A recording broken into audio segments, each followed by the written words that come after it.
Luna je chlebek.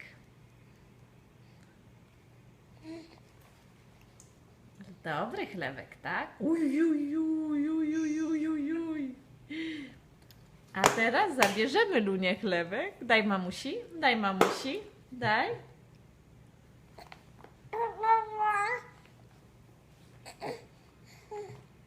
O, nie protestujesz? Chcesz? Ki, ki, ki, ki, ki. Idzie chlebek, idzie. Aj. Idzie mam chlebek. Co za szczęście. Czy to dziecko wygląda na dziecko z gorączką? Uj, uj, uj, uj, uj. Kto tak je? Kto tak je? Jej, jakie dobre. Ale dobre. Ale dobry ten chlebek. Jej. No, pycha.